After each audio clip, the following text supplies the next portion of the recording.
The rain hammered Portland's streets that Thursday evening, transforming Burnside into a river of reflected brake lights and neon glow. Victoria Morgan stood beneath the awning of a modest apartment building in Selwood, her Vera Wang gown clinging to her body like a second skin. The train dragging through puddles she no longer cared about ruining. Her hand trembled as she raised it to knock on apartment 3B. She'd left 850 guests waiting at the Sentinel Hotel, abandoned a reception that cost more than most families earned in 3 years, walked away from Marcus Cunningham III, Harvard legacy venture capital titan. The man her father had called the perfect merger of dynasties and fortunes. But perfect was a lie she could no longer stomach. Her knuckles touched the door. One knock, then another. She heard movement inside the shuffle of footsteps, a child's distant laughter cut short. Then silence, the kind that comes when someone checks a peephole and sees the impossible standing on the other side. The door opened slowly, revealing a man who looked nothing like the polished executives populating her world. Daniel Mitchell stood in worn jeans and a faded Trailblazers t-shirt, his dark hair slightly disheveled, his brown eyes wide with concern. And something else. Something that had lived unspoken between them for 3 years. His voice came through careful and confused. "Tori, what are you doing here?" The words tumbled out broken. Please let me in." He pulled the door wider, his gaze taking in the full picture. Now the wedding dress, the smeared mascara, the bouquet of orchids and roses she still clutched like a lifeline. "Jesus, you're soaking wet. Get inside before you—" He stopped really seeing her now.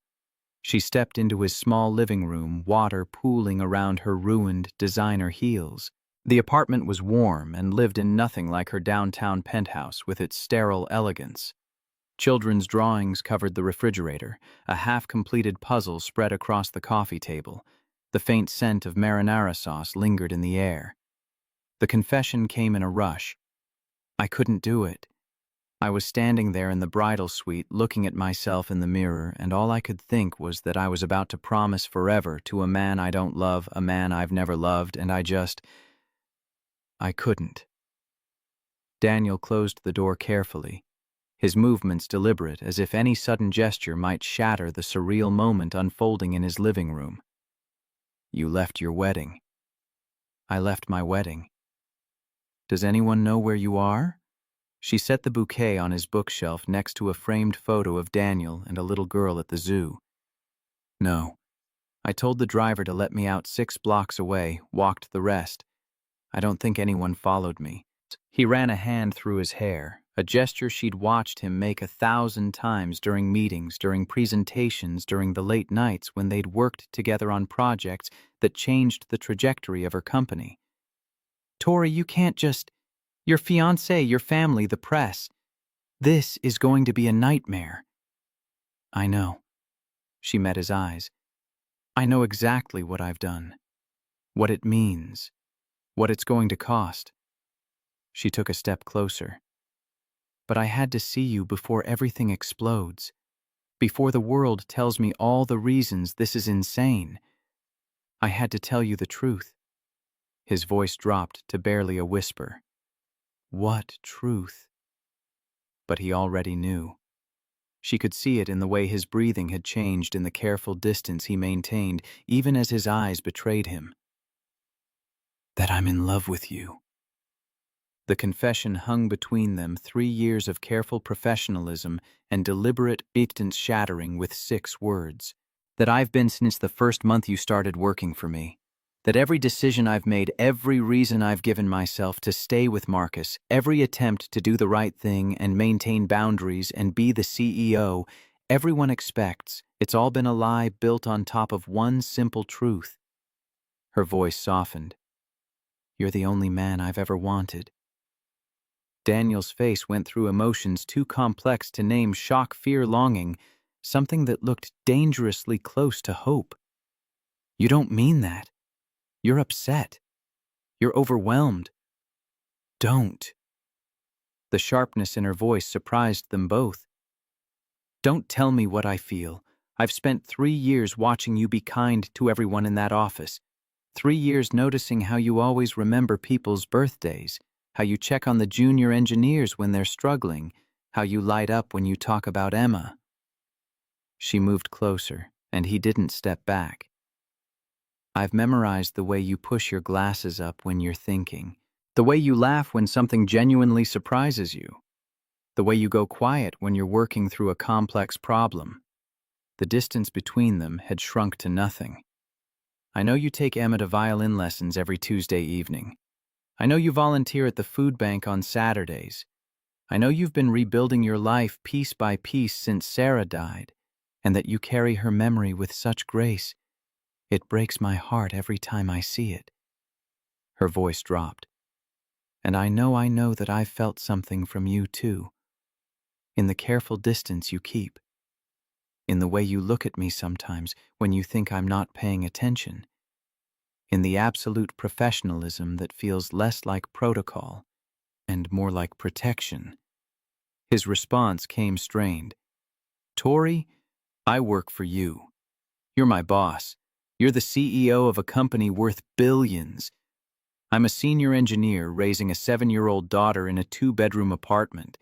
This isn't... We can't... I know what the world sees. Trust fund princess and struggling widower, boss and employee, woman who has everything and man who's lost too much. But that's not what this is. You know it isn't. Then what is it? The question came out raw. It's the only honest thing in my entire life. The silence that followed broke with a small voice from the hallway. Daddy, who's here? Both of them froze. Daniel turned toward the sound, his entire demeanor shifting into protective father mode. Emma, honey, go back to bed. It's someone from work. A little girl appeared in the doorway, clutching a stuffed elephant, her dark curls wild from sleep. She wore pajamas covered in stars and moons. When she saw Tori, her eyes went wide. Wow, you look like a princess. Despite everything, the chaos, the fear, the impossibility of what she'd just done, Tori found herself smiling. Thank you, sweetheart. Why are you all wet? I was walking in the rain. Emma considered this with the serious logic of 7-year-old wisdom. That's not very smart. You could get sick. You're absolutely right. I should have brought an umbrella. I have an umbrella. It has ladybugs on it. Emma stepped closer, examining Tori with open curiosity. Are you a real princess? No, honey. I'm just someone who wore a fancy dress to see your dad. Oh. Emma seemed to accept this. Is it a special occasion? Daniel cleared his throat. Emma, go back to bed, please. I'll come check on you in a minute. Something in his tone registered. Emma nodded, gave Tori one last curious look, and padded back down the hallway. They heard her bedroom door close softly. Tori turned toward the exit. I should go. I shouldn't have come here. I wasn't thinking clearly. His hand caught her wrist, gentle but firm. Stop. Don't run. Not now. Not after saying all of that. The question came out broken. What do you want me to do? Tell me what you want, Daniel, because I've been trying to figure it out for 3 years and I still don't know. Every time I think I see something in the way you look at me, you pull back. Every time we work late and the air between us feels like it's crackling with everything we're not saying, you find a reason to leave early. She searched his face. So tell me, am I crazy? Am I inventing something that doesn't exist because I'm so desperate to feel something real that I've projected it onto the kindest man in my orbit? You're not crazy. His grip on her wrist tightened slightly. You're not inventing anything. The words came out heavy with old grief. When Sarah died 3 years ago, 3 years, 4 months, and 11 days, it was a brain aneurysm. She was making breakfast. Emma was watching cartoons. I was in the shower. By the time I found her on the kitchen floor, she was already gone. Tori's free hand rose to her mouth.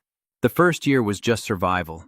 Getting Emma through it, getting myself through it, learning how to be both parents when I barely knew how to be one. The second year was rebuilding new job, new city, new life where people didn't look at me with pity. He met her eyes. And then I walked into Morgan Industries for my first day, and you were standing in the lobby arguing with the coffee machine, and I felt something I hadn't felt since Sarah died. Something I had no right to feel. Not for my boss. Not for someone so far out of my league we might as well live on different planets. I'm not out of your league. Tori, you're worth $180 million. I make $92,000 a year. I'm a woman who's been sleepwalking through a life designed by other people. You're a man who rebuilt himself from ashes and turned into someone good, someone genuine, someone who makes me want to be honest instead of strategic. She stepped closer. You want to talk about leagues? I've spent 3 years in rooms full of powerful people who would sell their integrity for market share without blinking. You're raising a daughter with kindness and patience. You treat the maintenance staff with the same respect you show the board members. You build things that matter, and you don't need credit for it. Her voice dropped. You're so far above my league, it's not even funny. That's not how the world sees it. The world also thinks marrying Marcus Cunningham is a good decision. The world is wrong about a lot of things. Daniel released her wrist but didn't step back. They stood inches apart, 3 years of careful distance, finally collapsing. This can't work. You know that. Even if we both feel this, the optics alone would destroy you. Your board would revolt. The press would crucify you. And Emma, his voice caught. I can't put her through a scandal. She's already lost her mother. I won't let my choices damage her more. I know. Tori's voice was steady now, certain. I know all the reasons this is impossible. I've listed them to myself 1,000 times. That's why I stayed with Marcus. That's why I said yes when he proposed.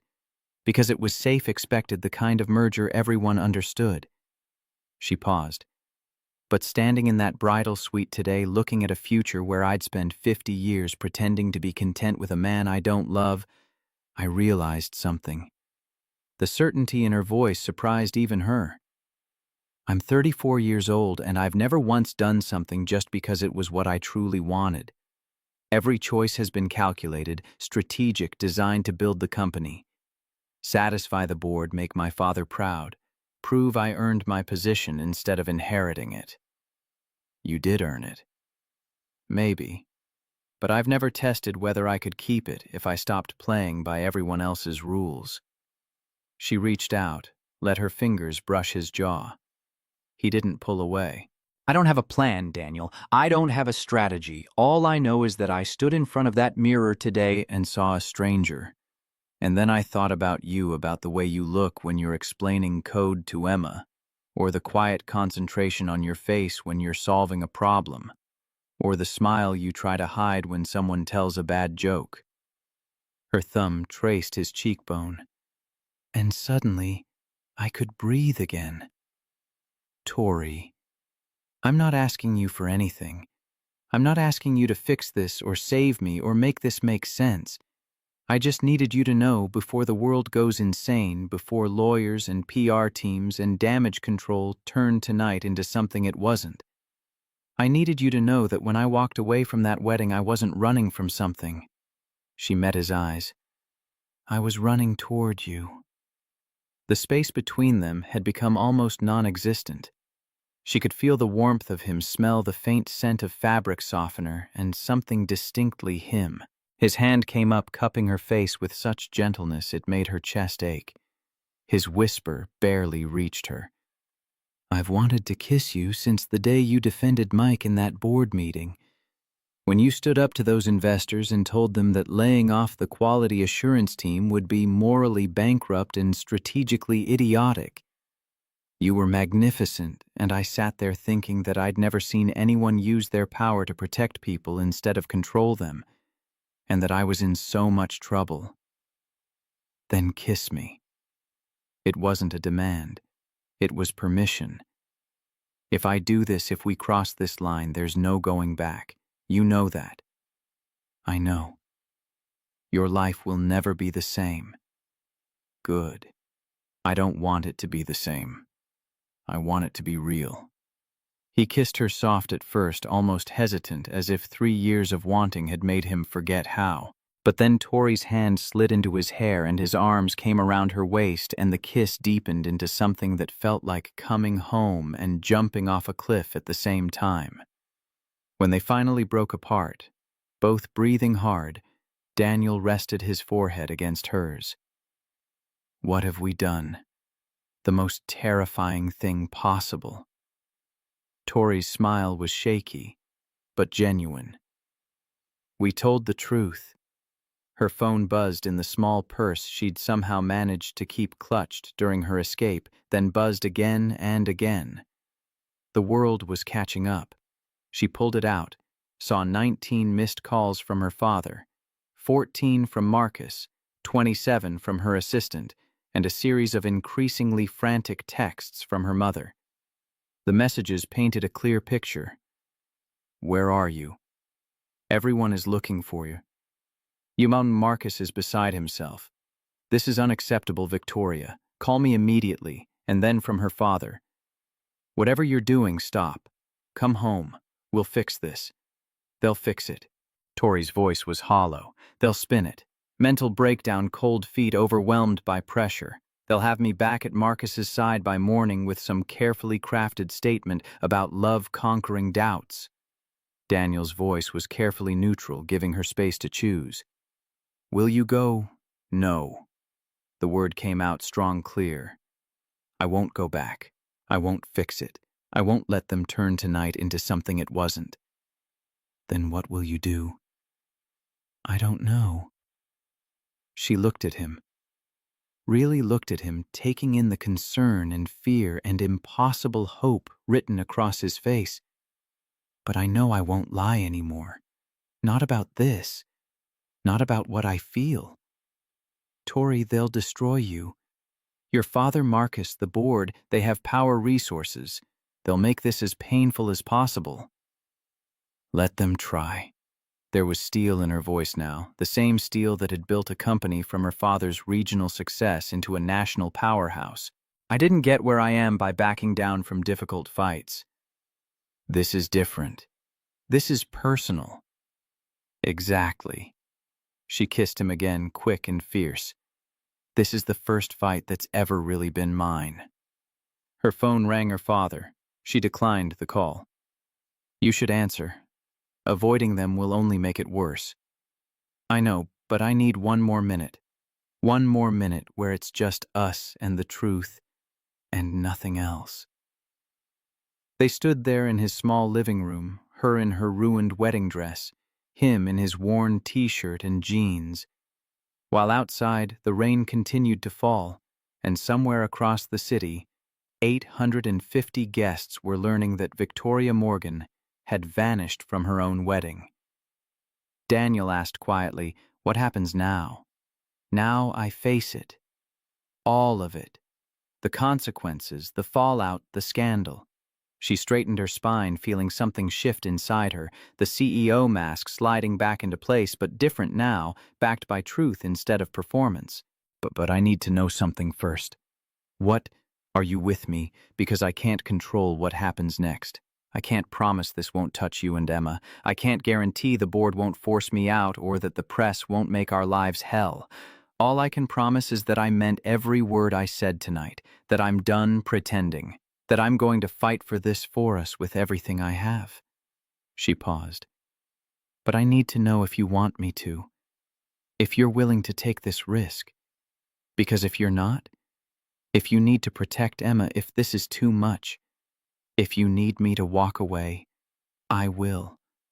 I'll find a way to keep you out of it. He stopped her spiraling with a hand on her cheek. Tori, I lost Sarah. I know what it's like to have someone ripped away without warning, without choice, to spend the rest of your life wondering what if, and never getting an answer. His voice was thick with emotion. I'm terrified. I'm terrified for Emma, for you, for what this could mean. But I'm not going to let fear make me choose wrong again. I'm not going to be the reason you look back in 20 years and wonder what might have happened if someone had been brave enough to meet you halfway. The certainty in his voice wrapped around her like armor. I mean, I'm with you.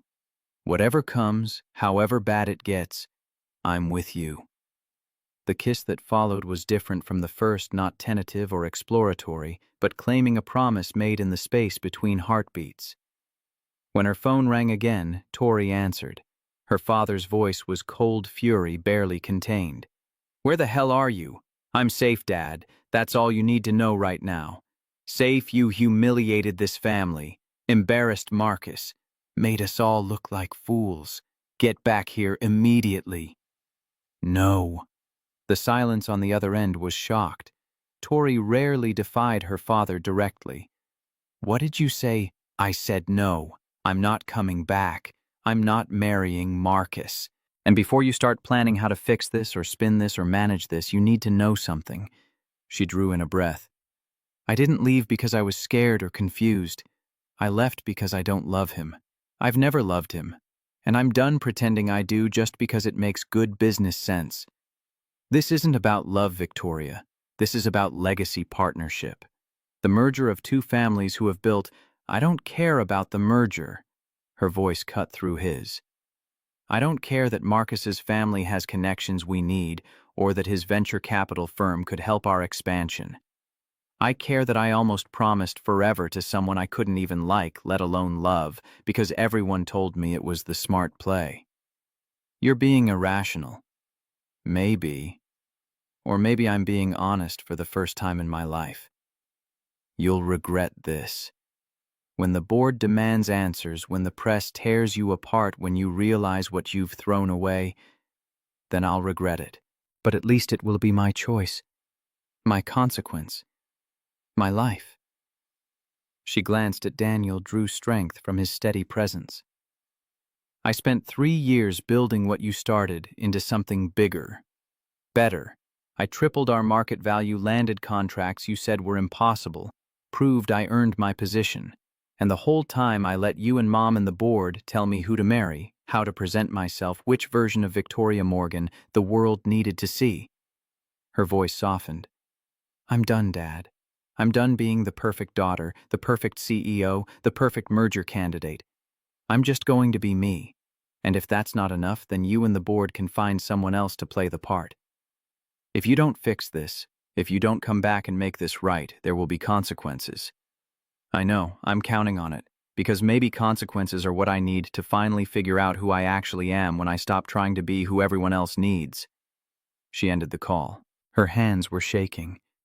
Daniel took them in his warm and solid and real. That was terrifying. That was brave. Same thing, I think. A sound from the hallway made them both turn. Emma stood there again, elephant clutched tighter now, her small face worried. Daddy, why is the princess crying? Tori touched her face, surprised to find tears there. Daniel moved to his daughter, kneeling to her level. She's okay, sweetheart. Sometimes grown-ups cry when they're scared and brave at the same time. Is she staying? The question hung in the air, simple and impossible. Not tonight, baby. But maybe, he looked at Tori. Maybe she'll visit again soon. Okay. Emma seemed to accept this. You should give her dry clothes. Mommy Sarah always said nobody thinks clearly when they're cold and wet. The casual mention of his late wife, so natural for Emma, so clearly part of their daily life, made something squeeze in Tori's chest. This wasn't just about her and Daniel. This was about a little girl who'd already lost one important woman who might lose more if this went badly. Tori said softly, Your daughter is very wise. She gets it from her mom. Daniel's voice was gentle with old grief and present love. I should go. Find a hotel, figure out my next move. I've disrupted your evening enough. Where will you go? I don't know. Somewhere the press won't think to look. I need time to think before I face the board, the public, all of it. The offer came quiet, almost hesitant. You could stay here. The couch pulls out. You're exhausted. It's late, and the last thing you need is paparazzi catching you checking into a hotel in a wedding dress. He managed a small smile. Besides, Emma's right. You should get dry. This is already complicated enough without me staying over. It's already as complicated as it gets. What's one more complication? She looked around his small apartment, so different from her penthouse, with its floor-to-ceiling windows and designer everything. This place was lived in, loved in, full of mismatched furniture and daughter-made art, and the kind of warmth that money couldn't buy. Okay, just for tonight, then I'll figure out the rest. Daniel found her clothes, a pair of sweatpants and a t-shirt that had clearly belonged to Sarah, soft from years of washing. Tori changed in the bathroom, carefully hanging the wedding dress over the shower rod where it dripped steadily into the tub. When she emerged, Daniel had made tea and set out the pull-out couch with blankets that smelled like fabric softener and home. She took the mug he offered. Thank you. For listening.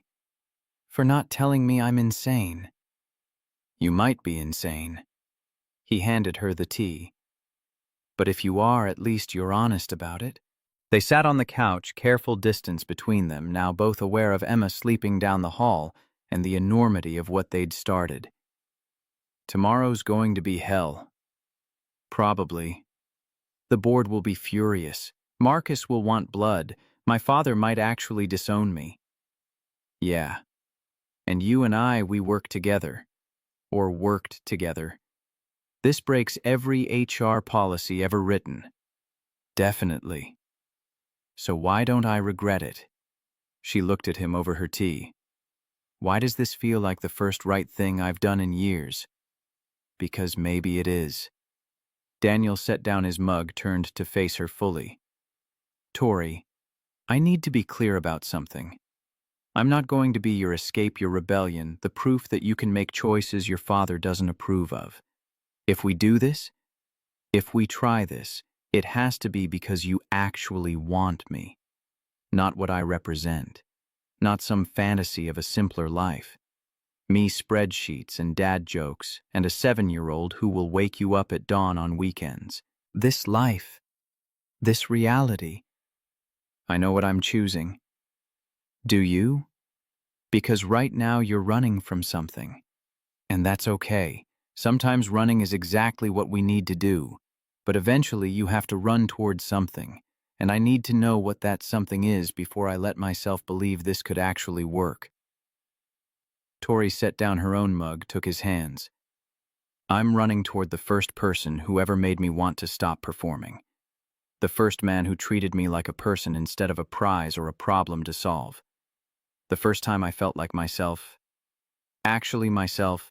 Not CEO Tori, or daughter Tori, or any of the other versions, was every time I walked past your desk and you looked up and smiled like seeing me was the good part of your day. She squeezed his fingers. I don't want escape, Daniel. I want truth. I want someone who will call me on my mistakes. I want Sunday mornings and terrible coffee and someone who actually cares more about what kind of person I am than what I can do for them. Her voice dropped. I want you. However that looks, whatever that costs. It's going to cost everything. Then I'll pay it. Because everything I have right now feels like nothing compared to this. They sat in silence for a long moment, the enormity of it settling over them. Daniel finally asked, What do we do now? Now I sleep.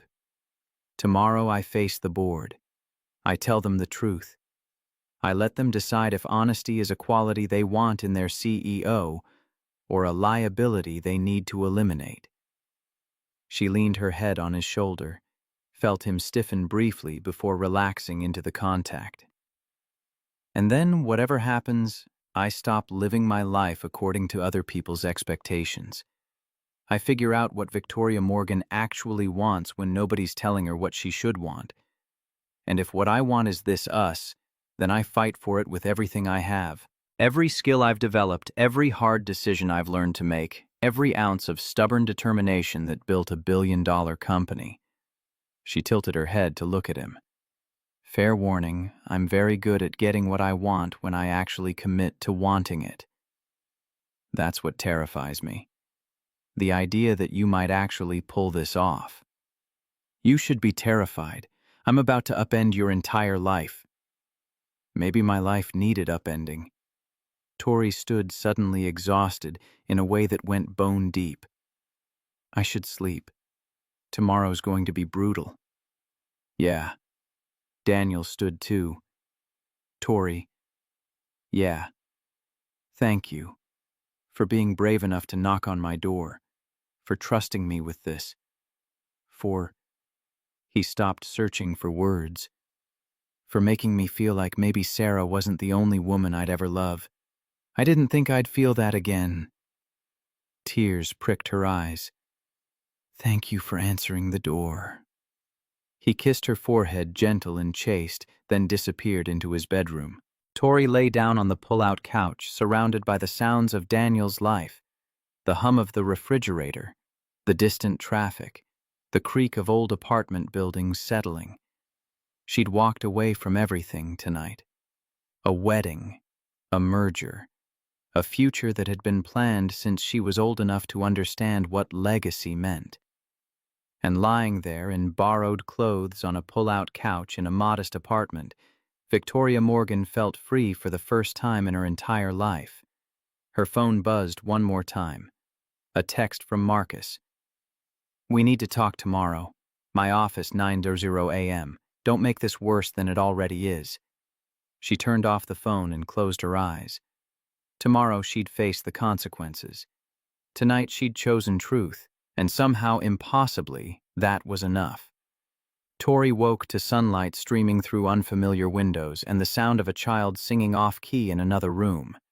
For a disoriented moment, she couldn't place where she was. Then memory crashed back the Wedding the Rain, Daniel's door. She sat up still, wearing Sarah's old clothes, and checked her phone. 43 missed calls, 71 text messages. Her email inbox had exploded overnight with subject lines ranging from urgent board emergency meeting to statement required immediately to a single message from her mother that read only, "How could you?" The singing grew louder. Emma's voice carried down the hallway, accompanied by the clatter of dishes. Tori stood folding the blankets carefully, trying to erase evidence of her intrusion into their morning routine. When she emerged into the kitchen, she found Daniel at the stove making pancakes, while Emma sat at the small table coloring aggressively in a princess coloring book. Emma announced to no one in particular, the princess shouldn't marry the prince. She should marry whoever makes her happy, even if it's the baker or the dragon. Daniel caught Tori's eye over his daughter's head, a smile tugging at his mouth. Tori slid into the chair across from Emma. I like your philosophy on princesses. Emma looked up, seeming unsurprised to find Tori still there. My teacher says we can be anything we want, so princesses can too. They don't have to follow rules just because they're in a fancy dress. Your teacher sounds smart. She is. She has a tattoo of a butterfly, and sometimes she wears sparkly shoes. Emma returned to her coloring. Are you still sad? A little, but less than yesterday. Daddy says being sad is okay. It means something mattered. She selected a purple crayon. Did something matter? Tori glanced at Daniel, who was very deliberately focused on pancakes. Yes, something mattered very much. Then purple is the right color. Purple is for important feelings. The simple wisdom of it made Tori's chest ache. Here was a 7-year-old who'd lost her mother, navigating emotions with more grace than most of the executives Tori knew. Daniel set down plates pancakes shaped like flowers for Emma, regular rounds for Tori. Eat. You'll need your strength. For what? For whatever comes next. They ate in companionable silence, broken only by Emma's running commentary about her coloring choices and a story about her friend Zoe who had brought a frog to school in her lunchbox. It was so normal, so domestic, so utterly different from Tori's usual mornings of protein smoothies consumed while reviewing market reports. At 8:15, Daniel walked Emma to the bus stop while Tori cleaned the dishes and offering a way to be useful in this space that wasn't hers. When he returned, his expression had shifted into something more serious. I called in sick to work. Figured showing up today would be complicated. Daniel, you didn't have to. Yes, I did, because in about, he checked his watch, 40 minutes you're supposed to meet Marcus. And I'm guessing the press has already connected enough dots to make things interesting. As if on cue, Tori's phone rang, her assistant Jennifer. I have to answer this. I know. She picked up. Jennifer. The relief in Jennifer's voice was palpable. Oh, thank God. Where are you? Are you safe? The office is losing its mind. Your father's called 3 times. Marcus showed up at the building at 7, demanding to know your location. And Tori... She dropped her voice. There are reporters outside. Someone leaked that you left the wedding and they're camped out waiting for a statement. How bad is it? Viral. #RunawayBride is trending. People are posting footage from the venue guests looking confused, Marcus's family leaving your father's face when he realized you were actually gone. Jennifer paused. Where are you? Tori looked at Daniel. Made a decision. Somewhere safe. I need you to do something for him. Anything. Clear my schedule for today. Cancel the meeting with Marcus, tell him I'll speak with him when I'm ready, not before. And schedule an emergency board meeting for tomorrow morning. 10 a.m. Tori, your father already called one for this afternoon. 4 p.m. He said it's mandatory. Of course he had. Robert Morgan didn't wait for his daughter to dictate timing when his legacy was at stake. Fine. 4 p.m. I'll be there. She steadied her voice. And Jennifer, thank you. For not judging. For just helping. Jennifer's voice softened. You've always been good to me. Whatever's happening, I trust you have your reasons. For what it's worth, I never liked Marcus anyway.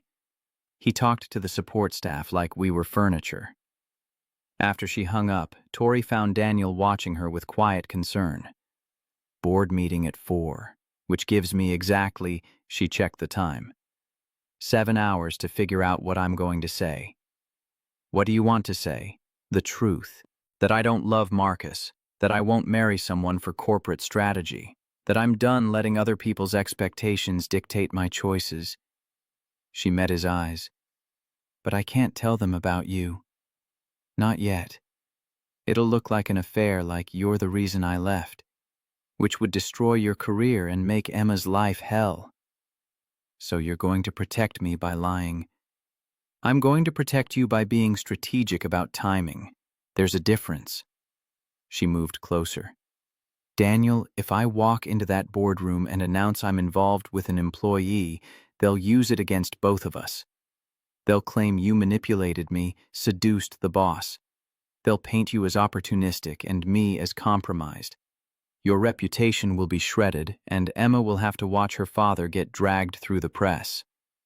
And if you don't tell them, then I control the narrative. I make this about me choosing authenticity over convenience, about refusing to live a lie.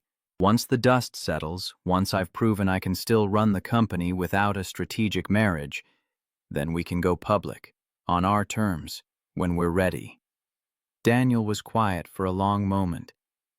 You've thought this through. I've thought about nothing else since 3 a.m. She took his hand. I know it means hiding, lying by omission. All the things I said I was done with. But this lie protects you and Emma. And right now that matters more than my principles about transparency. I don't want to be your dirty secret. You're not. You're the person I'm choosing to protect while I burn down everything else. She squeezed his fingers. Give me time. Let me handle the board, stabilize the situation, prove I'm still competent even after making the most impulsive decision of my life. Then we'll figure out how to do this publicly without it destroying us both. He studied her face, searching for something. You're sure about this? About facing them alone. I've been facing them alone my whole life. At least now I'll be doing it honestly. That's what worries me. Honesty is dangerous when you're dealing with people who trade in manipulation. Tori's phone buzzed again. This time, a text from Marcus.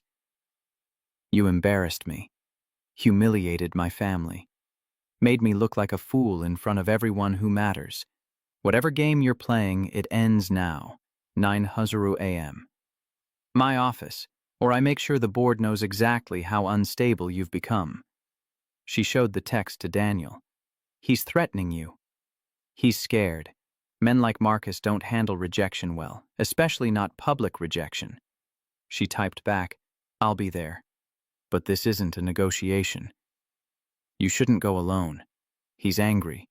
Wounded pride makes people dangerous. I can handle Marcus. I know you can. That's not the point. He moved to the window looking out at the street below. The point is you shouldn't have to. You shouldn't have to manage his ego while dealing with everything else. Welcome to being a woman in power. Managing male egos is half the job description. The bitterness in her voice made him turn. That's not okay. No, but it's reality. She joined him at the window. Marcus will bluster and threaten and try to make me feel guilty for embarrassing him. He'll frame this as me being irrational, emotional, incapable of clear judgment. He'll probably offer to take me back if I apologize publicly, frame it as cold feet overcome by his magnanimous forgiveness. And you'll refuse. Clearly, finally. I'll tell him the truth he's been avoiding. I don't love him. Never did. And I'm not going to spend my life pretending otherwise just to make him feel better about himself. Daniel's hand found hers. He won't take it well. Good. Maybe learning that he can't buy or manipulate his way through everything will be character building. Despite the tension, Daniel smiled.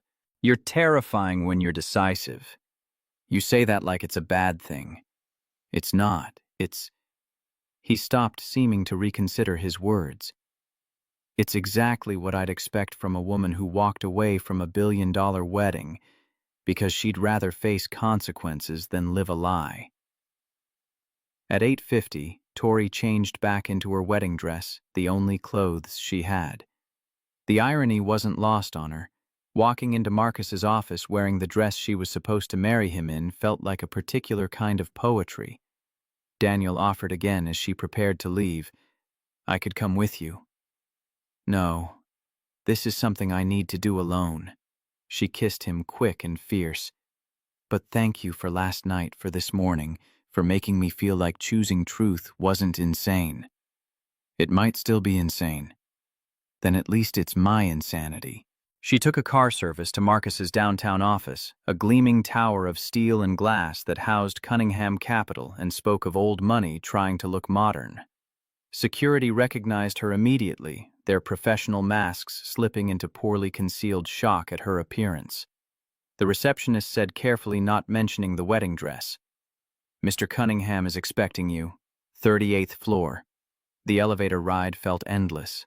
Tori watched herself in the mirrored walls, a woman in a ruined Vera Wang gown, hair barely tamed, makeup from yesterday smudged and faded. She looked nothing like the polished CEO who'd stood in boardrooms and commanded respect. She looked real. Marcus's office occupied a corner suite with views of the Willamette River. He stood at the windows when she entered, his back rigid with barely contained fury. His command came without turning. Close the door. She did. He spun to face her, his handsome features twisted with anger. Do you have any idea what you've done? Any concept of the chaos you've created? I left our wedding. Yes, I'm aware. You left our wedding. You disappeared for 12 hours. You ignored every attempt at contact, and you showed up here wearing, he gestured at her dress. That. Like some kind of statement. It's not a statement. It's the only outfit I had available. Where were you? The question came sharp, demanding. That's none of your business. Marcus's laugh was harsh. I'm your fiancé, or was supposed to be. I think I'm entitled to know where you spent the night after abandoning our wedding. You're not entitled to anything, not anymore. Tori moved further into the office, maintaining distance. And you were never my fiancé in any real sense. You were a strategic alliance my father arranged, a merger of families and fortunes that looked good on paper. That's not fair. We had plans of future. You had plans. I had obligations I convinced myself were the same thing. She met his eyes. But I don't love you, Marcus. I've never loved you. And I'm not going to marry you just because it makes sense for our family's business interests. His face went through several expressions: shock, anger, wounded, pride settling into something colder, more calculating. Is there someone else? The question hung between them, loaded and dangerous. This isn't about someone else. It's about me refusing to live a lie. That's not an answer. It's the only answer you're getting. Tori kept her voice level. What happened yesterday, what I did, it wasn't about you. Not really. It was about me finally being honest about what I want from my life. And what you want doesn't include me. No, it doesn't. I'm sorry if that hurts your pride, but it's the truth. Marcus moved to his desk, poured himself scotch despite the early hour. Your father called me 3 times, very concerned about your mental state. Suggested that perhaps you'd been under too much stress, that maybe we should consider a postponement rather than a cancellation. I'm not postponing. I'm done. He seems to think you might be persuaded otherwise. Given time, given the right incentives. What kind of incentives? A seat on the Cunningham Capital Board, increased stake in the merger between our companies, more autonomy in how you run Morgan Industries. He sipped his scotch. Your father's willing to make significant concessions if you'll just reconsider. I'm not interested in concessions. Tori, be reasonable. You walked out on the wedding of the year, made both our families look foolish. But we can fix this. Joint statement postponement due to stress. You take some time off. We regroup, and in 6 months we do this properly. No. You're not thinking clearly. I'm thinking clearly for the first time in years. Marcus set down his glass with deliberate care. Then let me be clear. If you don't fix this, if you insist on this ridiculous path, there will be consequences. My family has significant influence with Morgan's board. My firm holds substantial investments in your company. We have the power to make things very difficult for you. Are you threatening me? I'm explaining reality. Your position as CEO is less secure than you think. Your father's getting older. The board's been questioning some of your recent decisions. They'd be very interested to know that their leader is making erratic choices, acting impulsively, perhaps not stable enough to guide a billion-dollar company. The threat was clear, unmistakable. Tori felt something cold and sharp settle in her chest. So, that's your play. Frame me as mentally unstable. Manipulate the board into questioning my competence. All because I won't marry you. All because you're throwing away something valuable over what gave a moment of panic. Cold feet. His voice took on a patronizing edge. Everyone gets nervous before a wedding, Tori. That's normal. But running away, disappearing, that suggests deeper issues. The only issue is that I don't want to marry you. Want is irrelevant. This is business. My life is not business. Everything is business when you're at our level. Marcus came around the desk, moving closer. You were raised for this, Tori. To understand that personal desires are secondary to legacy, to family, to maintaining the structures that keep power where it belongs. That's the saddest thing I've ever heard. It's reality. And the sooner you accept it, the easier this will be. Tori looked at the man she'd almost married, really looked at him, saw the entitlement written in every line of his expensive suit, the absolute certainty that he deserved her compliance, the inability to conceive of a world where she might choose something other than what he offered. Her voice came quietly. I feel sorry for you. You genuinely can't understand why I'd walk away. Why I'd choose uncertainty over a comfortable lie. You're so trapped in this world of transactions and leverage that you've forgotten people are supposed to actually feel things. Feelings are a luxury for people who can afford them. No, feelings are what make us human. Everything else is just negotiation. Marcus's expression hardened. You're making a mistake. Maybe. But it's my mistake to make. The board meeting this afternoon, I'll be there. And I'll be explaining to them exactly why you're not fit to continue as CEO. Your father might protect you, but the other board members care about stability competence. They won't tolerate leadership that acts on impulse.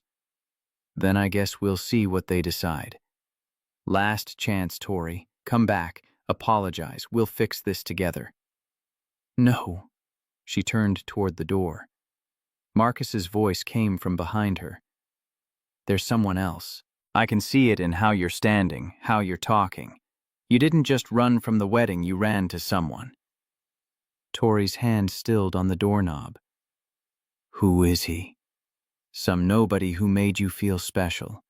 Made you think you could have some fantasy life away from responsibility. His voice dripped contempt. Let me guess. Younger poor someone completely inappropriate who makes you feel like you're rebelling against Daddy. She turned back slowly. You don't know anything about me. About what I want. What I need. I know you're about to destroy everything you've built for someone who will never understand your world, never fit into it, who will drag you down instead of elevating you. Or maybe he'll remind me what it feels like to be seen as a person instead of an asset. The confirmation that there was someone made Marcus's face contort with rage. Who is it? Do I know him? Is he someone from the company? Tori pulled out her phone, stopped the recording she'd started the moment she walked into his office. Every threat, every manipulation, every word about using your influence to damage my career, all recorded. Marcus's face went white. You can't. I can. And I will if you come anywhere near the man I care about. You want to fight me in the boardroom? Fine. That's fair game, but you threaten him, you threaten his family, you make any attempt to use your resources to hurt him. Her voice went cold. And I will burn your reputation to the ground so thoroughly that no amount of family money will rehabilitate it. You're bluffing. Try me. See what happens when you back a woman with nothing left to lose into a corner. She left before he could respond, taking the elevator down 38 floors with her heart pounding and her hands shaking. Only when she reached the street did she let herself breathe. Her phone buzzed. Daniel. His text read, "How did it go?" She typed back. He threatened to find out who I was with and destroy them. I told him I'd destroy him first. His response came quickly. Tori. Another message I recorded everything. Insurance. He won't touch you. A pause, then. That's not what I'm worried about. She knew what he meant. What are you worried about? His reply. You fighting this alone. The words made her eyes sting. She stood on a Portland Street corner in a ruined wedding dress, corporate warriors circling her entire life balanced on the edge of collapse, and someone was worried about her. She texted, I'm okay, heading to the office to prepare for the board meeting. I'll call you after. Daniel. Be careful. Tori always. She wasn't, though. Careful had never been her strong suit when she actually cared about something. The Morgan Industries building looked the same as always, glass and steel, and the logo she'd redesigned 3 years ago. But walking through the lobby felt different. People stared, whispered. Her wedding dress drew eyes like a beacon. Jennifer met her at the executive elevator, professional mask firmly in place. Conference room C is ready. I brought your emergency office clothes and coffee. You'll need coffee. You're a miracle. I'm loyal to good bosses. There's a difference. In the conference room, Tori changed into the black suit she kept for unexpected meetings, then spent 2 hours reviewing financials, recent decisions, everything the board might use against her. At 3:30, her father arrived. Robert Morgan looked every inch the titan who'd built Morgan Industries from nothing. Silver hair, perfectly styled, suit, custom-tailored expression carved from granite. His voice brooked no argument. "We need to talk before the meeting." "I don't think we do." "Tori, please. 5 minutes." She'd never been able to refuse him completely. They moved to her private office, the city sprawling below them through floor-to-ceiling windows. He started carefully. "You're my daughter. I love you. You know that. But you're also the CEO of my company. And what you did yesterday, it wasn't just personal. It was professional suicide. I disagree. The board is furious. Marcus's family is calling for your removal. Our investors are panicking about leadership stability." He moved closer. "I've spent the last 18 hours trying to protect you, trying to convince people this was temporary insanity, brought on by stress. But you're not making it easy." "I don't want to make it easy. I want to tell the truth." "The truth?" His voice rose. "The truth is, you abandoned a wedding in front of 850 people, made us all look like fools, destroyed a strategic alliance that took years to build. What truth could possibly justify that?" "The truth that I don't love him. That I've been lying to myself and everyone else because I thought that's what being a good CEO required. That I'd rather face consequences than spend 50 years pretending to be happy." Robert's expression softened slightly. "You think I don't understand? You think your mother and I married for love? This was an arrangement. Two families' beneficial merger. We made it work because that's what adults do. I don't want to make it work. I want to actually live. Living is a luxury we don't have. We have responsibilities, legacies, people depending on us. Then maybe I'm not the right person to carry that legacy." The words hung between them, radical and terrifying. Robert said quietly, "Don't say that. Don't even think it. You're exactly the right person.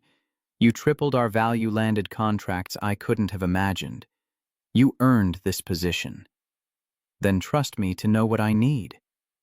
I do trust you with business. But this," he gestured vaguely, "this is different. This is emotion overriding judgment, and I can't let you destroy yourself because you're having a moment of crisis." "It's not a moment, it's a reckoning." Her father studied her for a long moment. "There's someone else, isn't there?" Tori's silence was answer enough. "Who?" "It doesn't matter. It matters if he's the reason my daughter threw away her future." "He's not the reason.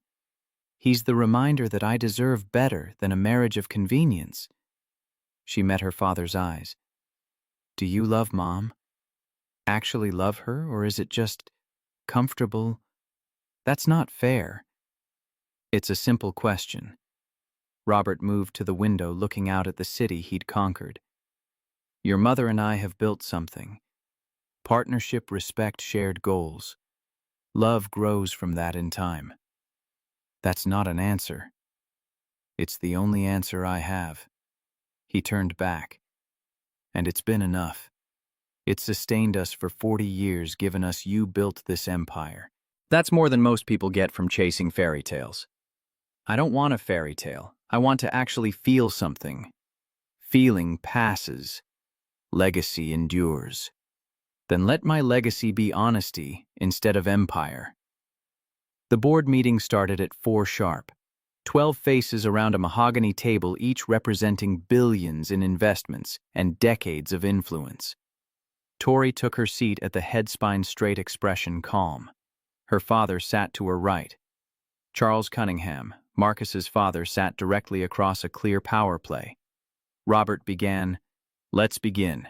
We're here to discuss yesterday's events and their impact on company leadership." Charles Cunningham didn't wait for pleasantries. "My family and yours had an agreement, a merger that would have benefited both companies substantially. Your daughter destroyed that agreement in the most public, humiliating way possible. Tori said evenly, I ended a personal engagement, not a business contract. Personal and professional are inseparable at our level. You know that. Charles's voice was sharp. Your erratic behavior raises serious questions about your judgment, your stability, your fitness to lead. Erratic behavior. I made a choice not to marry someone I don't love. That's called integrity, not instability. You made a spectacle, embarrassed both families, created a PR nightmare. Charles leaned forward. And now we hear there may be someone else involved. Someone inappropriate. Tori felt the room's attention sharpen. My personal life is not board business. It is when it affects company reputation. Patricia Walsh, another board member, interjected. If there's been inappropriate conduct with an employee that absolutely affects your position. There has been no inappropriate conduct. Then who is he? Charles pressed. This mystery man worth destroying a strategic alliance for. That's not relevant to this meeting. Everything about your judgment is relevant. Charles pulled out his phone, tapped the screen. My investigators are already looking into your recent activities. Cross-referencing schedules, checking security logs, interviewing sources. We'll know soon enough. Tori felt ice in her veins. She'd protected Daniel for now, but how long before someone connected dots? Before security footage showed her leaving in her wedding dress, arriving at an apartment building in Selwood. Her father interjected, This is a board meeting, not an interrogation. We're here to discuss leadership, not pry into Tori's private affairs. Patricia said carefully, Robert, I understand she's your daughter, but we have a responsibility to shareholders, to company stability. If she's compromised, I'm not compromised. I made a difficult personal choice that has nothing to do with my ability to run this company. Charles smiled coldly. Doesn't it? Because from where I'm sitting, you've demonstrated incredibly poor judgment. Impulsive decision-making, inability to honor commitments, all qualities we can't afford in leadership. The meeting devolved from there. Accusations and defenses, thinly veiled threats, and careful maneuvering. Tori defended herself with every skill she'd developed, but she could feel the room turning. Not all of them, but enough. Her father fought for her. Jennifer Tanaka, who'd always respected Tori's work, argued for separating personal choices from professional competence. But the Cunningham faction was strong, and they wanted blood. At 6 o'clock, they called for a vote of confidence. Charles declared, all those who believe Victoria Morgan should remain CEO pending no further evidence of impropriety or instability indicate now. 6 hands rose, including her father's. Those opposed, 6 hands, including every board member connected to Cunningham Capital. Robert's voice was firm. Motion results in deadlock. Ms. Morgan retains her position pending Monday's full review with legal counsel. Meeting adjourned. But Tori knew what the numbers meant. 6-6, the barest majority. One shift in allegiance, and she'd be out. Charles paused at the door. This isn't over. My son may have been willing to forgive your betrayal. I'm not. We will find out who you're protecting. And when we do, we'll make sure everyone knows exactly what kind of leader you really are. After they'd all left, Tori sat alone in the conference room, exhaustion crashing over her in waves. Her phone buzzed. Daniel. His text. Are you okay? She typed back with shaking hands. I survived. Barely. They're investigating, looking for you. Daniel. Let them look. I'm not hiding. Tori. You don't understand what they'll do. Daniel. I understand perfectly, but I'm not going to let you fight this alone. I'll be there in 20 minutes. Don't argue. She wanted to argue, wanted to protect him, keep him separate from the carnage. But God, she was tired of being alone. And the thought of seeing him, of having someone on her side who cared more about her than corporate strategy, was too tempting to refuse. She texted, okay. 20 minutes later, Daniel Mitchell walked into her executive office like he belonged there. No hesitation, no fear. Just steady presence and determined eyes. She said unnecessarily, "You came." "Of course I came." He crossed to her, pulled her into his arms. "You faced them alone. The least I can do is be here when you're falling apart." "I'm not falling apart." "You're shaking." She was. Now that she'd stopped performing, stopped defending, stopped fighting, her body was catching up to the trauma of the last 24 hours. She whispered against his chest, "They're looking for you. Charles Cunningham has investigators. They'll find security footage. They'll put together that I went to your apartment. They'll destroy you. Let them try." "You don't mean that." "I absolutely mean that." He pulled back enough to meet her eyes. "Tori, I told you last night I'm with you. That doesn't mean I'm only with you when it's convenient or safe. That means I'm with you when it's terrifying and impossible and likely to end badly. This could cost you everything. You already cost me everything the moment I fell in love with you. There's no going back from this. No safe version where we protect ourselves and still get to be together. So we might as well be brave about it. You're sure?" "I've never been more sure of anything." Tori's phone buzzed. A news alert: breaking sources say runaway bride Victoria Morgan may have been involved with Morgan Industries employee. Investigation ongoing. It had started. The unraveling they'd both feared. She showed him the screen. "It's happening. Faster than I thought." Daniel read over her shoulder. "Then we get ahead of it. Tell the truth on our terms before they twist it into something ugly. If we go public now, they'll crucify you. Frame you as manipulative. Say you seduced your boss. And if we hide, they'll say the same thing. But we'll look guilty." He took her hands. "Tori, there's no good option here. But there's an honest one. We tell the truth. We own it. We face whatever comes together."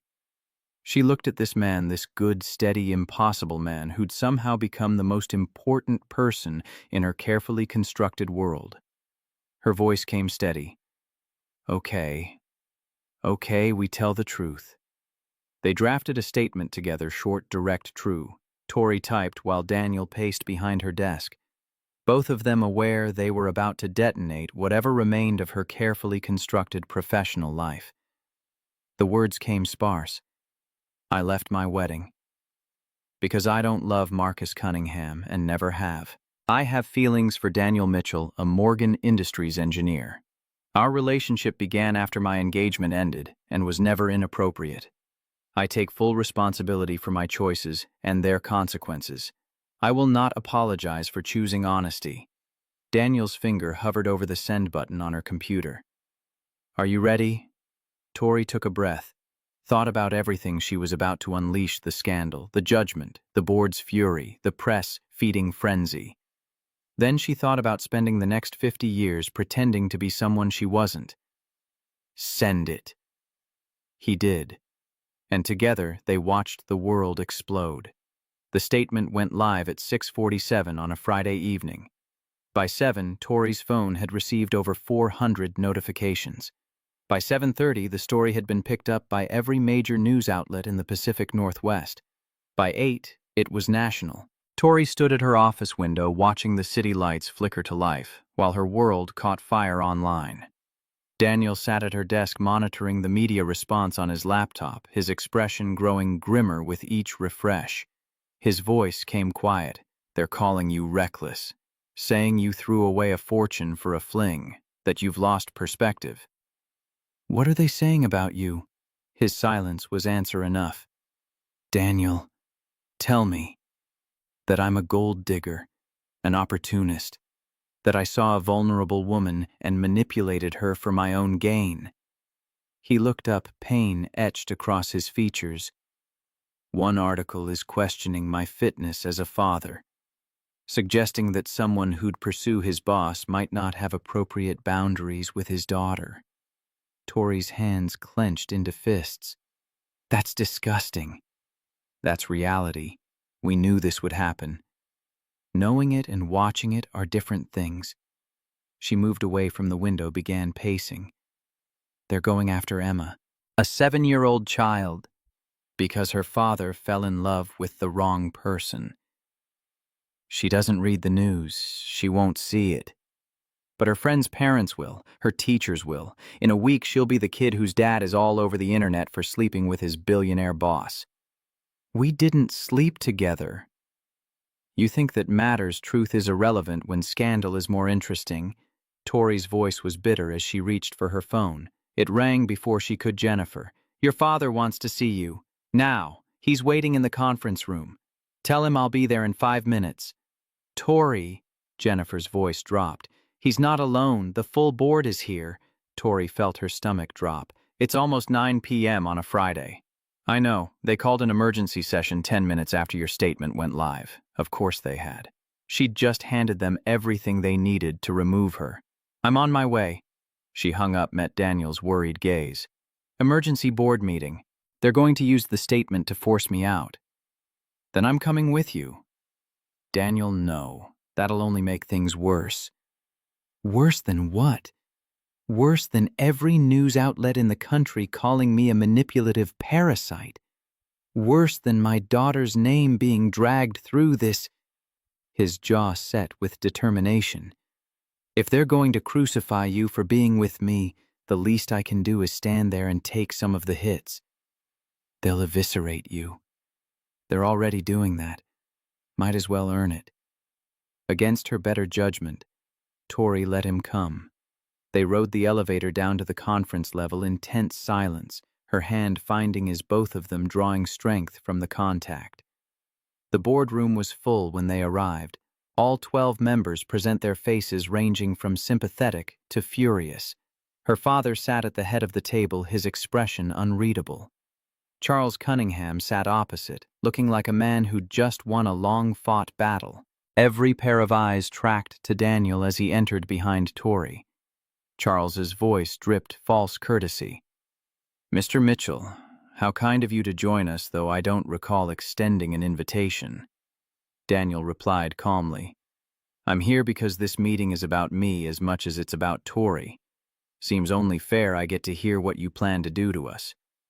What we plan to do is restore sanity to this company's leadership, Patricia Walsh interjected. Tori, what were you thinking? Releasing that statement without board approval, confirming an inappropriate relationship with a subordinate. There was nothing inappropriate. Our relationship began after my engagement ended. Your engagement ended yesterday, and you were at his apartment last night in your wedding dress. Charles pulled out a tablet, turned it to show security footage. Building cameras captured you entering his residence at 8:42 p.m. You didn't leave until this morning. So forgive us for questioning the timeline. Tori felt Daniel tense beside her. I went to Daniel's apartment because I needed someone I trusted. Someone who wouldn't judge me or try to manipulate me back into a marriage I didn't want. Yes, I stayed the night on his couch because I had nowhere else to go where I wouldn't be found and forced into conversations I wasn't ready to have. Charles's skepticism was palpable. And we're supposed to believe nothing happened. Believe what you want. I'm telling you the truth. The truth is you've compromised yourself and this company. Patricia's voice was sharp. You've created a hostile work environment by pursuing a subordinate. You've demonstrated catastrophically poor judgment. And you've made Morgan Industries the subject of a media circus that's already affecting our stock price. Robert Hawthorne finally spoke, his voice heavy. The stock dropped 6% in the last 3 hours. Our investors are panicking. Our partners are reconsidering contracts. This isn't just personal scandal, Tori. This is affecting the entire company. I understand that. Do you? Because from where I'm sitting, you seem to think your personal choices exist in a vacuum. That you can do whatever you want without consequences for the thousands of people who depend on this company. The words hit harder, coming from her father. The disappointment in his voice was worse than Charles's anger. I never said there wouldn't be consequences. I said I was willing to face them. Are you willing to face them for him? Charles gestured at Daniel. For your employees, for your father who built this company from nothing. Yes, because the alternative is lying and I'm done with that. Charles stood. Then you're done as CEO. I'm calling for an immediate vote. All those in favor of removing Victoria Morgan from her position as Chief Executive Officer, effective, immediately indicate now. Robert protested. You can't do that. There are procedures, due process, which she violated by engaging in a relationship with an employee, by creating exactly the kind of scandal that damages shareholder value, by demonstrating she prioritizes personal desires over company welfare. Charles's voice was cold. We have cause, we have grounds, and we have the votes. Daniel stepped forward. Before you vote, you should know something. Tori didn't pursue me, I pursued her. The room went silent. What? Tori turned to him. It's true. I'm the one who crossed lines first. 3 months ago, I stayed late working on the Henderson project. Tori was still in her office. I brought her coffee. We talked, and I told her I thought she was remarkable. Not as a boss, as a person. Daniel's voice was steady despite the weight of 12 sets of eyes on him. She shut it down immediately. Told me it was inappropriate. That we needed to maintain professional boundaries. I apologized and backed off, but I didn't stop feeling what I felt. Patricia said carefully, Mr. Mitchell, you're not helping your case. I'm not trying to help my case. I'm trying to tell you the truth about who pursued whom. He looked at Charles. You want to paint Tori as someone who abused her power, who manipulated an employee. You're wrong. She did everything right, maintained distance, never acted on anything, never even acknowledged there might be something there. Not until after she left that wedding, not until she'd already made the choice to walk away from Marcus for her own reasons. Charles said dismissively, That's a convenient narrative. It's the truth. And if you want to fire someone for crossing professional lines, fire me. I'm the one who made it complicated first. Tori grabbed his arm. Daniel, stop. Don't sacrifice yourself. I'm not sacrificing anything. I'm making sure they know the facts before they destroy you for something that wasn't your fault. He turned back to the board. Victoria Morgan is the best CEO this company has ever had. She tripled your value. She landed contracts that changed your market position. She turned her father's regional success story into a national powerhouse. And you're ready to throw that away because she fell in love with someone you think is beneath her. Patricia's voice had softened slightly. It's not about who she loves. It's about judgment. Optics, the appearance of impropriety. Then let's talk about optics. What does it say about this company if you fire the CEO who told the truth, who refused to marry someone for business reasons, who chose honesty over convenience? You think that makes you look principled? It makes you look like you value appearances over integrity. Charles shot back. We value stability, something your girlfriend has destroyed. She destroyed a comfortable lie. There's a difference. Robert Morgan had been watching this exchange with an unreadable expression. Now he spoke, his voice measured. Mr. Mitchell, you clearly care about my daughter. That's admirable, but this isn't about feelings. This is about whether Tori can continue to lead effectively given what's happened. Can she lead effectively? She's been doing it all day. Faced down Marcus. Sat through your interrogation this afternoon. Released a statement taking full responsibility. And she's still here. Still fighting. Still trying to do right by this company even though you're all ready to abandon her. Daniel's voice gained strength. You want to know about leadership, watch what she does next. Because I guarantee you Victoria Morgan will handle this crisis better than anyone else in this room would. The silence that followed was heavy with consideration. Finally, Jennifer Tanaka spoke, one of the board members who'd voted for Tori earlier. Robert, may I suggest something? Of course. We're making this decision in crisis mode, reacting instead of thinking strategically. She looked at Tori. You've admitted to a relationship with an employee. That's grounds for discipline, yes, but it's not necessarily grounds for removal, not if we handle it properly. Patricia asked, "What are you suggesting? A formal ethics review? Independent investigation into the timeline and nature of the relationship. If it's confirmed that nothing inappropriate happened while Tori was engaged or before the relationship was disclosed, we move forward with appropriate measures, mandatory training, revised policies, whatever's needed.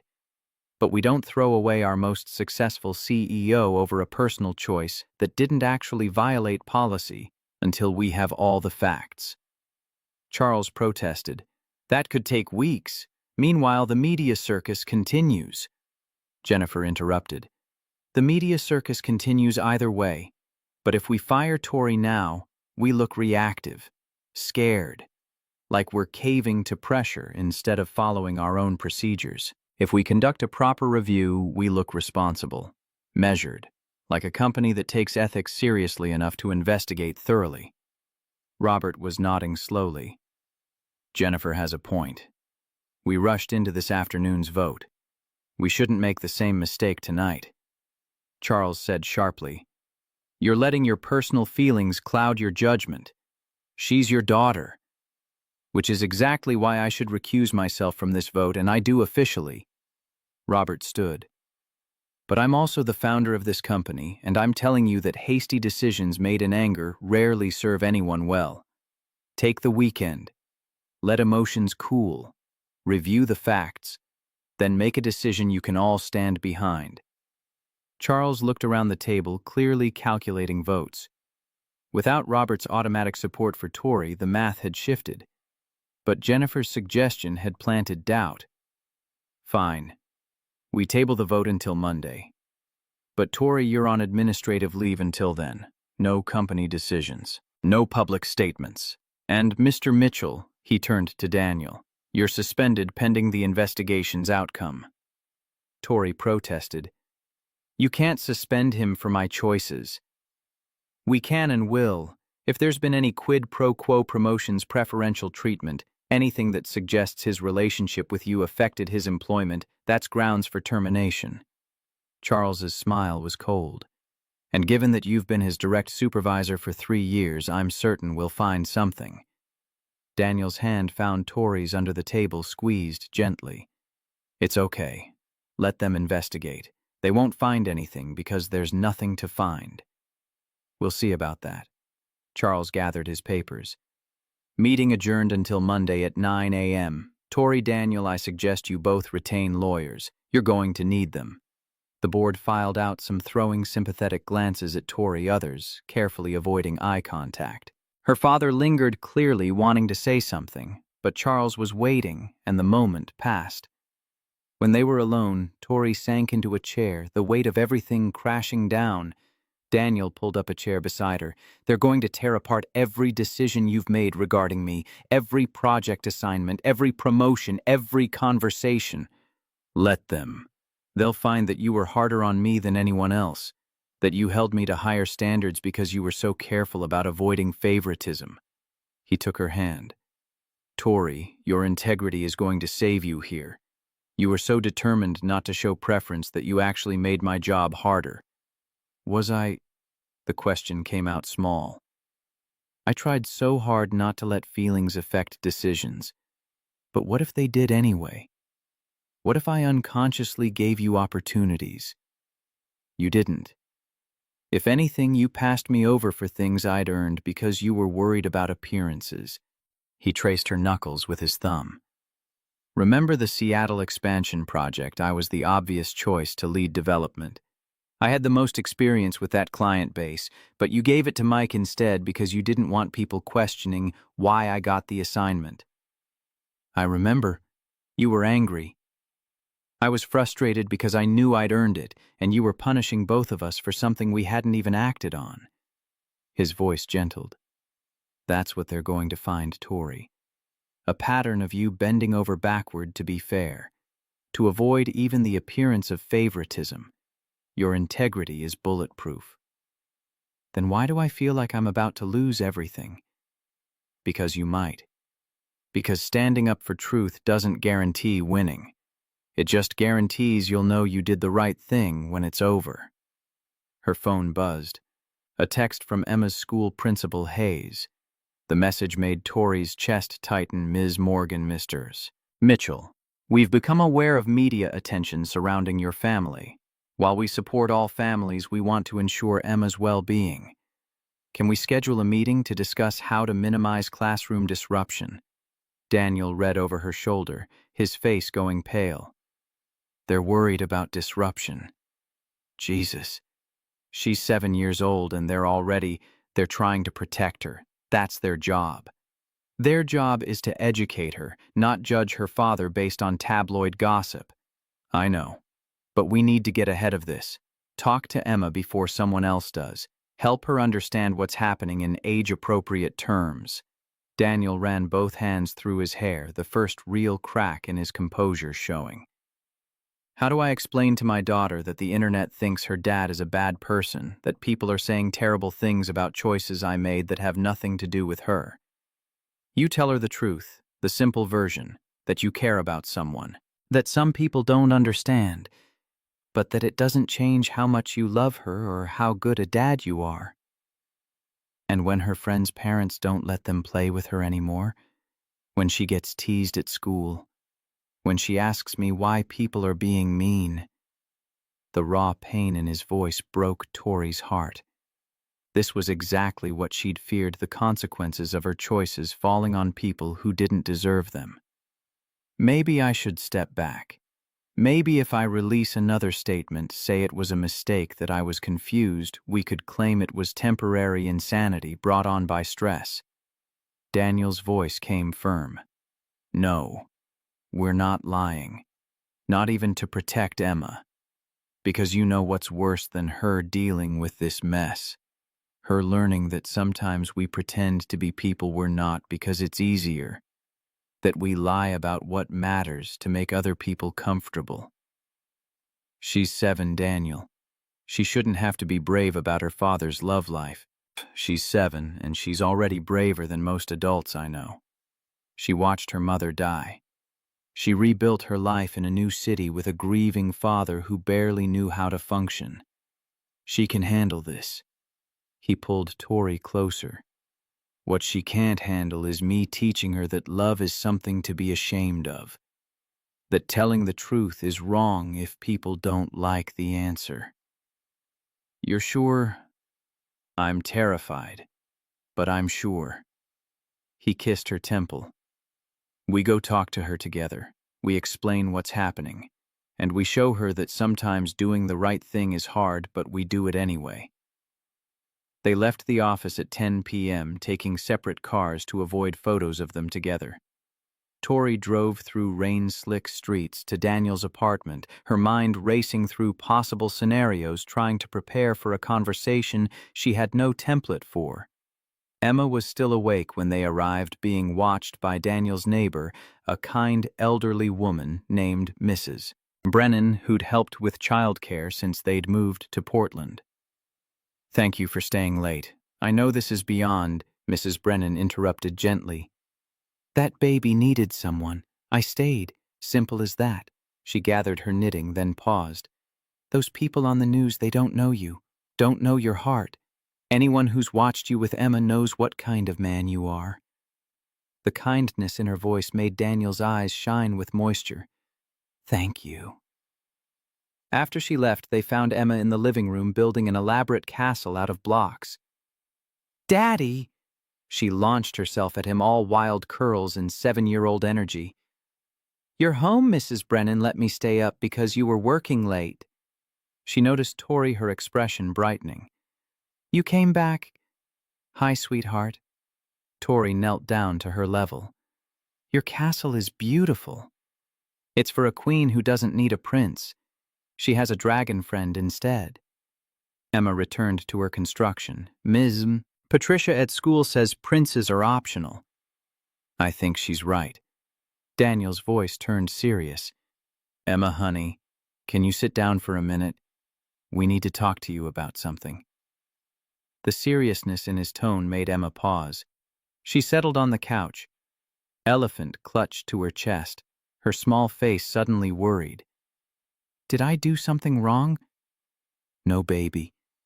You didn't do anything wrong, but something's happening that might affect you, and we want you to hear about it from us first. Okay. Her voice was very small. Daniel sat beside her, Tori taking the chair opposite. You know how people sometimes care about each other? How Daddy cared about Mommy? Emma nodded. Well, sometimes grown-ups develop feelings for someone new, and that's what's happened with me and Tori. Emma looked between them, processing. You like her? Like her. Despite everything, Tori had to suppress a smile at the elementary school phrasing. Yes, I like her, and she likes me too. Oh, Emma seemed to consider this. Is that bad? No, it's not bad, but some people think it is because Tori is my boss at work, and those people are talking about it on the news and on the internet. What are they saying? Daniel's jaw tightened. Some unkind things about me, about Tori, and some of those things might affect you, how people talk to you, ask you questions. Maybe some kids at school might say things because their parents have been watching the news. He pulled her closer. And I need you to know that none of what's being said changes anything about us, about our family, about how much I love you. Emma was quiet for a long moment, her child's mind working through adult complications. Finally, she looked at Tori with devastating directness. Do you make my daddy happy? The question was so direct, so achingly simple that Tori felt tears prick her eyes. I hope so. He makes me very happy. Good. Because he's been sad since Mommy died. Not all the time, but sometimes I see it like he's happy on the outside, but still sad underneath. Emma turned to her father. Are you still sad underneath? Daniel's voice was thick with emotion. A little. I'll always miss Mommy. But Tori makes the sad part smaller. Makes me remember what it feels like to be happy all the way through. Then I don't care what people say. Emma's voice was matter-of-fact. If someone makes you happy, that's good. Ms. Patricia says we should be kind and happy is important, so if people are being mean about it, they're wrong. It's not quite that simple, sweetheart. Why not? Emma looked genuinely confused. If you're not hurting anyone and you're happy, why does it matter what other people think? Out of the mouths of babes, Tori thought. A 7-year-old had just articulated what she'd been struggling to explain to a boardroom full of adults. You're absolutely right. It shouldn't matter, but sometimes grown-ups make things complicated. Grown-ups make everything complicated. Emma sighed with the weight of ancient wisdom. Zoe's parents got divorced, and everyone asked me if I was worried you'd find a new wife and forget about Mommy. But I said you wouldn't because you're not dumb. You can love Mommy and still like someone new. Hearts don't run out of room. Daniel pulled his daughter into his lap, holding her tight. When did you get so smart? I've always been smart. You just forget sometimes because I'm small. She snuggled against him, then reached out a hand to Tori. Can you come sit with us? Tori moved to the couch, and Emma immediately arranged them so she was between them, one small hand holding each of theirs. There. Now we're together, and if people say mean things, we're together, so it's okay. They sat like that for a long time, an improbable, impossible little unit against the world. Eventually, Emma yawned, the late hour catching up with her. Daniel carried her to bed, and Tori heard him reading her a story through the thin walls, his voice gentle and steady. When he emerged 20 minutes later, he looked exhausted. She took it better than I expected. She's remarkable. You've raised someone extraordinary. I've raised someone who's had to deal with too much loss already. And now I'm adding scandal to the list. You're also showing her what it looks like to be honest, to stand up for what matters. That's worth something. Daniel sank onto the couch beside her. Monday's going to be brutal. The investigation, the board. Charles Cunningham is going to find every email we've ever exchanged and twist it into evidence of impropriety. Let him look. We've been professional, careful. There's nothing to find except 3 years of me being half in love with you and trying to hide it. That's not a crime. That's just human. Her phone buzzed again. Another news alert. She glanced at it. Felt her stomach drop. Breaking anonymous source claims. Victoria Morgan promised employee promotions in exchange for relationship. No. The word came out sharp. That's a lie. That never... I know it's a lie. You know it's a lie. But they don't need truth. They just need a story that sells. Daniel took the phone from her, set it aside. This is how they're going to play it. Anonymous sources. Unverifiable claims. Death by 1,000 cuts until your reputation is so damaged the board has no choice but to remove you. Richard's behind this. Has to be. He's feeding stories to the press. Can you prove it? No. Which is exactly why he's doing it this way. Tori stood, began pacing again. God, I should have seen this coming. Should have known he wouldn't just fight fair in the boardroom. He'll use every weapon he has. Then we need weapons too. Like what I've already told the truth. I don't have dirty secrets to leak or anonymous sources to deploy. My only ammunition is honesty, and that's not enough against someone willing to lie. Then we make it enough. Daniel's voice was determined. We document everything. Every decision you made regarding me, every project, every review.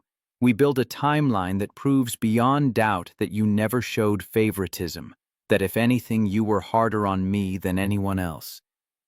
That'll take days. The vote is Monday. Then we work all weekend. I'll pull my personnel file. You access your decision logs. We'll build a case so airtight they can't ignore it. Tori looked at him. This man who'd already lost so much, who was now offering to spend his weekend building a defense for her job. Why are you doing this? Why are you fighting so hard for me when walking away would make your life infinitely easier? Because 3 years ago, I was drowning. Grief, single parenthood trying to rebuild in a city where I knew no one. And the first person who made me feel like maybe I could survive was you. He stood cross to her. You didn't know it.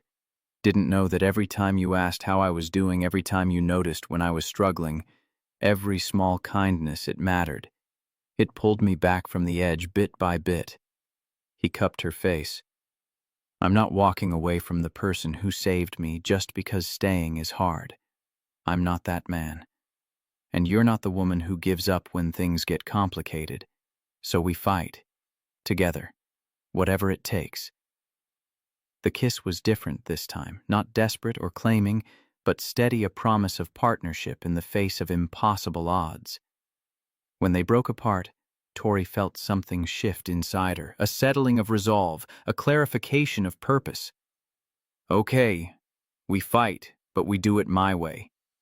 What's your way? Full transparency, complete honesty.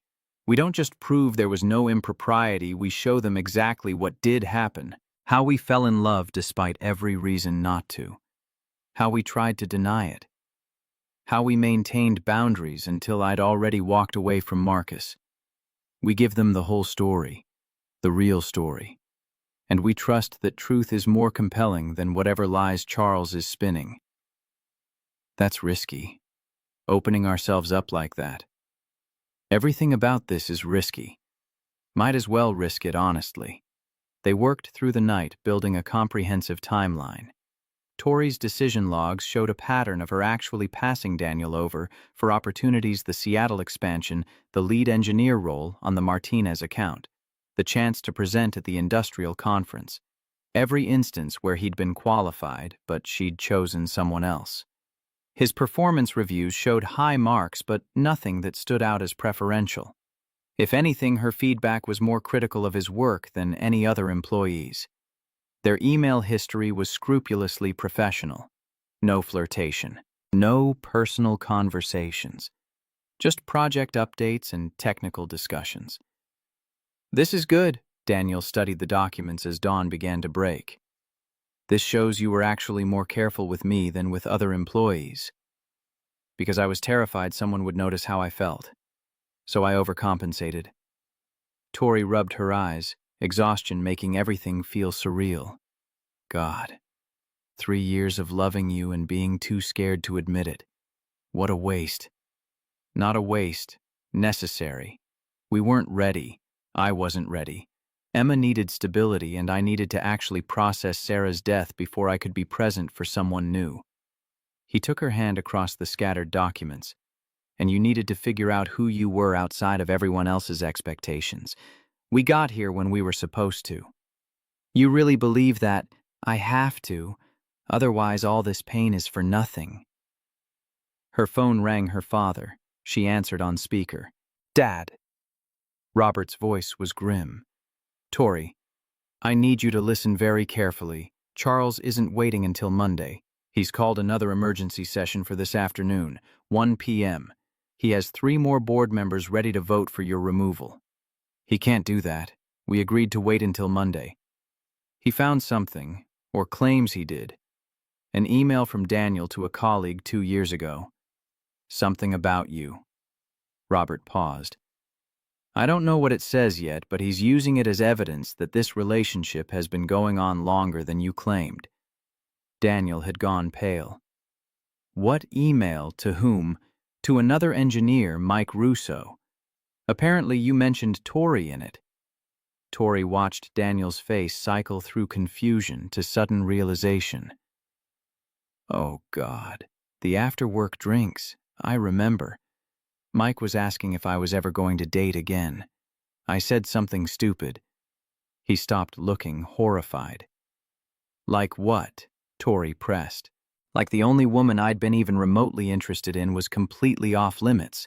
And when he pushed, I said," Daniel closed his eyes, "I said, even if Victoria Morgan wasn't my boss, she's so far out of my league we're not even playing the same sport. But watching her work is like watching an artist. Makes me remember what it feels like to admire someone." Silence fell. Robert's voice came through the speaker. "That's it. That's what Charles is using. That's an admission that I had feelings 2 years ago, while Tori was engaged to Marcus, while she was still his boss." Daniel's voice was flat. "Charles will frame it as proof we've been carrying on an affair for years, that Tori left Marcus for me, that everything we've said about the timeline is a lie. It's not an affair if we never acted on it. Try explaining that distinction to a hostile board already looking for reasons to remove you." Robert's sigh was heavy. "Tori, this is bad. This gives them exactly what they need to claim your judgment has been compromised for years. That you've been lying about when the relationship started. That you prioritize personal feelings over company welfare long before yesterday." Tori felt the walls closing in. Every defense they'd built, every piece of evidence they'd gathered, all of it undermined by one casual comment in an email sent 2 years ago. "What do I do?" The question came out smaller than she'd intended. "You come to the meeting, you tell the truth again, and you hope that enough people believe you." Robert paused. "And Tori, you should prepare for the possibility that this time truth won't be enough.